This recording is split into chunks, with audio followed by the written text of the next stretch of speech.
नमस्कार साथियों, कैसे हैं? उम्मीद है अच्छे होंगे। साथियों, सीएसएस कंप्लीट हो रहा है और आप लोगों की भी डिमांड थी कि सर जल्दी से जल्दी जावा शुरू करें।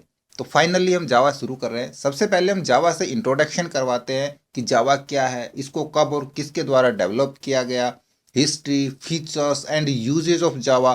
तो इस वीडियो में अंत तक बने रहिएगा। नमस्कार साथियों, मेरा नाम है मनोज कुमार और आप देख रहे हैं कंप्यूटर ज्ञान गुरु चैनल। तो चलिए सीख लेते हैं। सब्सक्राइब कीजिए कंप्यूटर ज्ञान गुरु जी चैनल को और कंप्यूटर टेक्नोलॉजी वीडियो सबसे पहले देखने के लिए बेल आइकन को दबाइए। What is Java? जावा क्या है? जावा एक हाई लेवल लैंग्वेज है। यह वेब में यूज होने वाली दुनिया की बहुत ही पॉपुलर लैंग्वेज है। इसको जेम्स गोसलिन द्वारा 1991 में डेवलप किया गया था। इसको हम स्क्रिप्टिंग लैंग्वेज भी कहते हैं। जावा में आगे बढ़ने से पहले हम आपको ये बता दें कि स्क्रिप्टिंग लैंग्वेज दो प्रकार की होती है, client side scripting language and server side scripting language.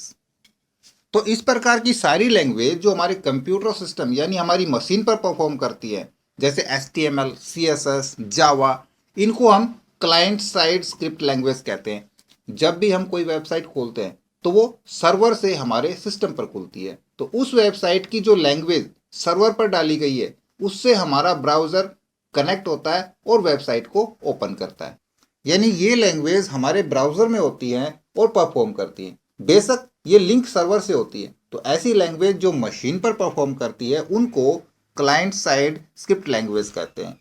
इसके विपरीत जब हम कोई वेबसाइट खोलते हैं और उसकी परफॉर्मेंस मशीन की बजाय सर्वर पे होती है, उसको सर्वर साइड स्क्रिप्ट लैंग्वेज कहते हैं। हमें अपने सिस्टम या ब्राउज़र पर केवल वो दिख रही होती है, लेकिन एक्चुअल में वो परफॉर्म सर्वर पे कर रही होती हैं। इस प्रकार की लैंग्वेज में PHP, .NET इत्यादि शामिल है। PHP और .NET को हम आगे करवाएंगे रेगुलरली, तो हमारे साथ बने रहिएगा। तो इसलिए मुख्यतः HTML, CSS और जावा तीन ऐसी लैंग्वेज हैं जिनको वेब डेवलपर को सीखना जरूरी है। वाई जावा को क्यों यूज करें? देखिए, HTML से हमारे वेब पेज का स्ट्रक्चर तैयार होता है। CSS से उसकी डिजाइनिंग होती है, उसकी स्टाइलिंग कर सकते हैं। और जावा से उसका बिहेवियर तैयार होता है कि जैसे हम कोई वेबसाइट ओपन करते हैं, हम उस वेबसाइट पे क्लिक करें तो क्या रिएक्शन हो, या डबल क्लिक करें तो क्या रिएक्शन हो, हम कोई वेबसाइट ओपन करें तो क्या हो, या क्लोज करें तो क्या हो। इस प्रकार के बिहेवियर जावास्क्रिप्ट से तैयार होते हैं। और आज के दिन जावास्क्रिप्ट की बहुत सारी लाइब्रेरी आ चुकी हैं, जैसे underscore, react, jQuery, D3.js etcetera.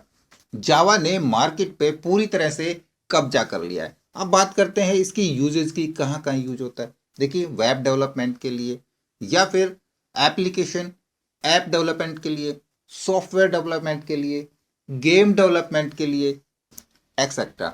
लेकिन हम जानेंगे वेब डेवलपमेंट में इस्तेमाल करना। तो आज के ट्यूटोरियल में इतना ही। आगे हम प्रैक्टिकली जावा को यूज़ करना सीखेंगे, तो हमारे साथ बने रहिएगा। हमारा आज का ये वीडियो आपको कैसा लगा इसके बारे में हमें कमेंट्स में बताएं। हमारे वीडियोज़ को हम दोस्तों में शेयर करें, हमें लाइक करें, और यदि नए हैं आप हमारे चैनल पे तो हमें सब्सक्राइब भी जरूर कर लें।